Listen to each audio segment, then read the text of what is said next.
Hello, welcome. Thank you for joining us on this edition of News 2. I'm Sandra Gumansing. In our top story, the St. Croix District Board of Elections voted Wednesday to remove Senate candidate Alicia Chucky Hansen from the general election ballot. Hansen's name has come up numerous times. The controversy was whether Hansen, whose legal name is Alden Alicia Pickering, properly registered to vote and would be qualified a legitimate candidate. Hansen held a press conference today. Here's more. Alicia Chucky Hansen responded to the board's decision to remove her from the ballot. I want to say to you that we knew that when we decided to join this race, we were fully aware that the opposition will try something, anything, to try to block us from being on the ballot. The controversy was whether Hansen, whose legal name is Alden Alicia Pickering, properly registered to vote and would be qualified as a legitimate candidate, since she did not register under her legal name. They are frightened. They are frightened. They are frightened because they spent almost 2 years without doing the job they were elected to do. Hansen filed a request in VI Superior Court for a name change from her legal name on July 12. That request is pending. Therefore, I want to begin by telling you that I have documents here, supporting documentations, to show that I have always been called Alicia Chucky Hansen since birth. Since birth. And let me show you how. They thought, although the law is very clear, I or any other candidate don't have to have the name as listed in the birth certificate to be the name on the ballot. The decision for removal was made during the St. Croix Elections Board meeting on Wednesday. St. Croix Chairwoman Liliana Belado de O'Neill put a discussion of the challenge affidavit on Wednesday's meeting agenda under executive session, which is a closed-door meeting away from the public. VI Attorney General Claude Walker encouraged the St. Croix District Board of Elections to hold a public discussion regarding Alicia Hansen because the details of the legal filings, he said, are public. The Virgin Islands Code Title 18, okay? Examination of nomination petitions. Under Section 411, examination, nomination petitions, papers, and certification notice of defect. And it says the supervisor of election of his or his deputy shall forward examine the nomination petitions, nomination papers, or nomination certificates filed with him under this chapter, and shall permit them to be examined by any interested citizen. We don't have a problem with that. If the identity of any signer is unknown to him, or if the identity or capacity of any signer seems to him doubtful or is challenged by any citizen, listen to this carefully, the supervisor of elections or his deputy within 3 days after the close of the nomination period shall hold a public hearing in the election district in which the signer in question proposed to reside, to which hearing such signer and any material witnesses may be summoned. Count on 2 to keep you updated. Hansen was a no-party candidate running for the St. Croix Senate seat. We will have more on a petition for Adelbert Bryan. Well, here is an update on the suspicious white powder that was mailed. Federal agents have arrested a woman in connection with at least 24 envelopes containing the white powder sent anonymously through the mail to a number of private and public buildings. Federal Postal Agent Eric Oram filed documents in district court on Wednesday, alleging that the envelopes were prepared and sent by St. Thomas resident Eugenia Winston. The FBI found the substance to be non-toxic. According to reports, Winston was a former employee of Scotiabank. Envelopes containing the powder showed up at a Scotiabank in Altona, St. Thomas, and at the post office Wednesday and Tuesday at the Ron DeLugo Federal Building and the law offices of Bennett Chan in Buccaneer Mall. 5 people were held inside the Ron DeLugo Federal Building and 3 others sequestered in the law office in Havenside. The anthrax scare disrupted many. And there were a total of 24 letters that were mailed out. They all contained anywhere from baking powder to other substances that were non-threatening or non-hazardous, if you will. But they are pending final determination by the Lab Response Network. But so far, the ones that were checked or tested in the field were non-hazardous. The logical investigation that was conducted by our agents, along with the U.S. Postal Inspection Service, and the 23rd Civil Support Team from the VI National Guard, and by TIMA, they all got together and started following leads, and which led to the identification and arrest of Miss Winston. She could face up to 10 years in prison for this. This is, the charges that she was charged with was with violation of Title 18 United States Code 876 parentheses C, which is mailing or threatening. Mailing of threatening communications, which again, it's a federal violation. Although she has been arrested, the investigation continues. Now, this was a joint investigation between the FBI and the U.S. Postal Inspector Services. However, it was the U.S. Postal Inspector Service that charged her. Comment to keep you updated. District Court Chief Judge Wilma Lewis on Wednesday sentenced Carl Hansen, 56, of St. Croix, to 4 years of probation. Chief Lewis also ordered Hansen to serve the first 6 months of his probation on home detention, pay a $100 special assessment, and perform 200 hours of community service. On April 14, 2016, Hansen pleaded guilty to using a communication facility to facilitate a drug felony. According to the plea agreement filed with the court on May 7, 2015, Hansen had a telephone conversation with a co-defendant to set up a purchase of controlled substances for a third party. Although Hansen did not personally sell any controlled substances, his actions facilitated the drug deal. District Court Judge Curtis Gomez today sentenced Marco Asala Belgar, 35, of the Dominican Republic, to 21 months imprisonment, followed by 1 year of supervised release for misprision of a felony. 2 of his co-defendants, Alejandro Gardino Arcenia, 39, of the Dominican Republic, and Ricardo Cardona, 35, of Puerto Rico, were found guilty of conspiracy to possess with intent to distribute cocaine and various firearms possession charges. According to Asala Belgar's plea agreement and evidence presented on trial on September 3, 2015, Arcenia Cardona and another co-defendant, Pedro Guzman, 35, of the Dominican Republic, traveled in a private vessel from Fajardo, Puerto Rico, to the Marine Center dock at UVI on St. Thomas to purchase 100 kilograms of cocaine. They met with other conspirators to collect the cocaine in exchange for $250,000 and 3 assault rifles.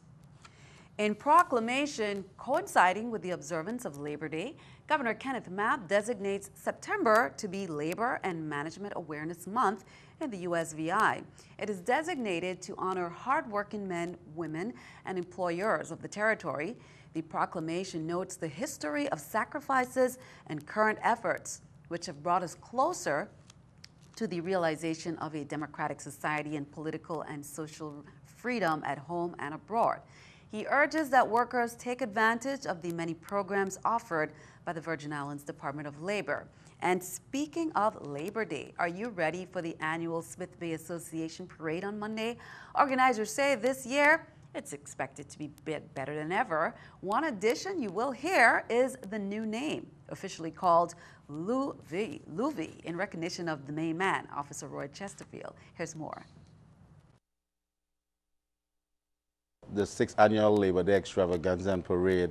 The Smith Bay Community Action Foundation, it welcomes the whole community to take part in this event that we highlight every year, showcasing our live talent with music, games, bouncers, bunk houses for the kids. And of course, food and drink will be on sale. So we asking everyone to come and take part in this event, and all the proceeds from this event goes right back into the community. 3:30 on Monday. Don't try to come down the Castle Hill Road. It's going to be closed to traffic because the big Louis Day parade is going to be going on. 29 entries. It's going to be our best parade ever. Want everybody to come out, bring your chairs, bring the children. It's going to be a great event. And we will have some more on the lineup on Friday's newscast.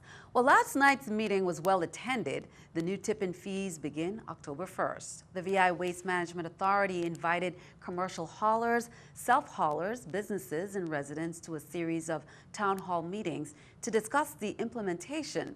A tipping fee is the monetary charge levied upon a given type and quantity of waste received at a waste disposal facility, including the St. Croix Transfer Station, the Bavoni Landfill on St. Thomas, and the Susannaburg Transfer Station on St. John. The next meeting is underway presently. It started at 6, continues until 8, but the next one is on Wednesday, August 31st on St. Thomas at the Curriculum Center. Actually, that's the one tonight. Thursday, September 1st, that's on St. John at the Legislative Annex. The Virgin Islands Water and Power Authority has scheduled service interruption to a small section of St. Thomas Feeder 7B on Friday, September 2nd from 4 to 6 a.m. Service will be interrupted to customers in the Estate Thomas area to include Giant Gas Station and Oswald Harris Court, while crews install equipment for the Oswald Harris Court pump station. Now, while the work is in progress, motorists in the area are advised to use extreme caution and to observe traffic directions for the safety of the crews and the public. They say every effort will be made to restore electrical service as quickly as possible. Well, you can now call it Hurricane Hermine. According to the National Hurricane Center, the strong storm headed towards Florida is officially a Category 1 hurricane. Hermine threatens to bring heavy rain and dangerous storm surges. Chris Welch is in the hurricane's path off Florida's Gulf Coast with this update. People who live and work along Florida's Gulf Coast, this is the fun stuff, are hunkering down for Hermine. Running out of boards. Got to go get some more. Evacuating people who may be in harm's way. We want to make sure the public is safe, that the tourists are safe. We've already done an evacuation of the tourists on St. George Island, which is our main tourist area. But it's a matter of communicating with the community and making sure everybody knows what's going on. Floridians haven't seen a hurricane hit the Sunshine State in more than a decade. It's life-threatening. We're going to see big storm surge. We're going to see a lot of rain. We're going to see flooding. We're going to see down power lines. We're going to see there's going to be a lot of risk if we don't do our job. Everybody needs to be prepared. But forecasters say Hermine is expected to get stronger by the time it makes landfall. In Apalachicola, Florida, I'm Chris Welch. Keeping our eye on the economy, let's take a look at the stock market watch at the New York Stock Exchange. According to the numbers there, you can see the Dow up 18, NASDAQ up 13, S&P 500 down. Coming up on NEWS2, more back-to-school news, plus a partnership is underway to provide some technology training to some of our teachers. Find out how they plan to use this information this year.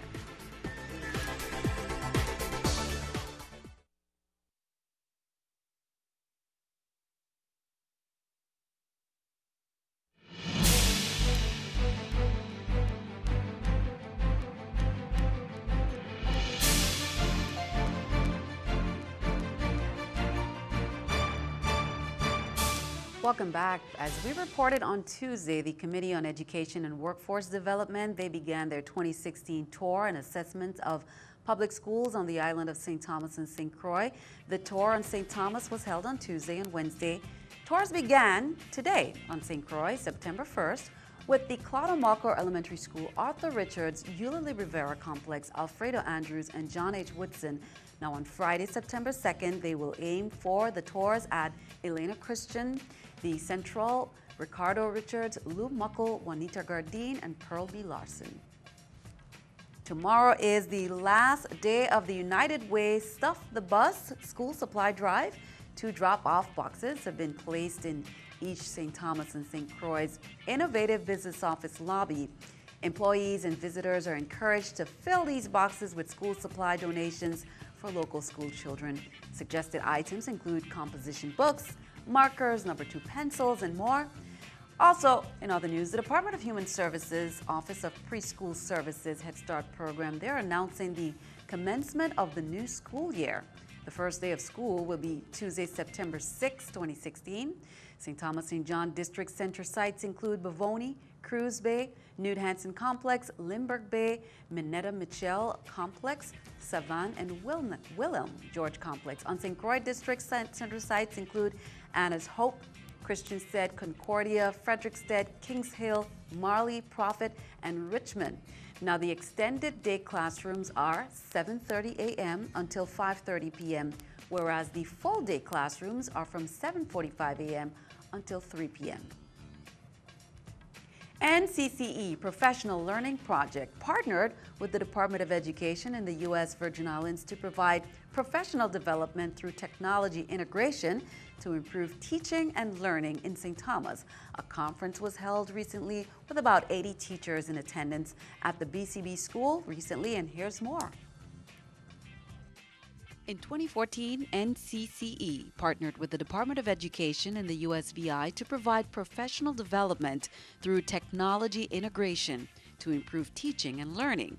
Tittle in St. Thomas. Oh, I've benefited greatly. We've taken trips to Seattle, Washington, where we attended a conference and we were able to kind of get a lot of tidbits on a lot of different technological things like robotics, a lot of ideas in Microsoft that we probably would have bypassed in the past. Since the inception of the project, NCCE has led a group of educators through extensive trainings, workshops, and seminars. Several teachers from the district have been participating in for the past 2.5 years. We have had the opportunity to attend conferences, and this was our opportunity now to share what we have learned. The conference sessions was presented by the Tittle teacher, leaders, and administrators. I've learned a lot of new tools that makes it easier for me, that helps me to make the lessons more interesting for the students, makes it more flexible. As an administrator, there are different applications that we can use across the building to communicate with our teachers. OneNote, Twitter, just Microsoft 365 that the department has just implemented. So there's just a lot out there that can be used in the classrooms as well as in the building and across the district. Conference topics included embracing 21st century teaching and learning, technology as intended, work smarter, not harder. I presented on Office 365 because all the teachers in the district have 365 accounts that they have to get used to, which means checking their emails daily, being able to communicate with people within the department.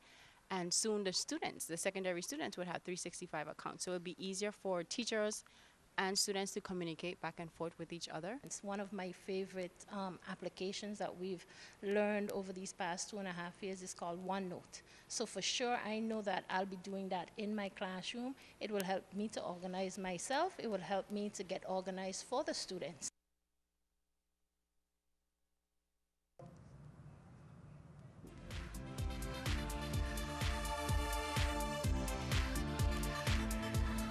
With all the back-to-school news, there's still some time for summertime fun. Looking for the perfect adrenaline-pumping, fun-filled yet safe activity to bring out the inner daredevil in you? Well, for family, friends, and children ages 8 and older, you can check out Tree Climbing Extreme's Zip Lining Canopy Tour. The adventure lets you ride through the air in the safety of a harness. While overlooking the breathtaking sceneries of the Virgin Islands, the tour allows you to glide through the tropical rainforest of St. Peter Mountain while viewing Magens Bay, Jos Van Dyke, Tortola, and other cays. It's located directly across from the St. Peter Mountain Great House. Reservations are required. You can call 777-9477 for more information. This may be the perfect weekend, but be sure to check out our NEWS2 weather forecast that's coming up next.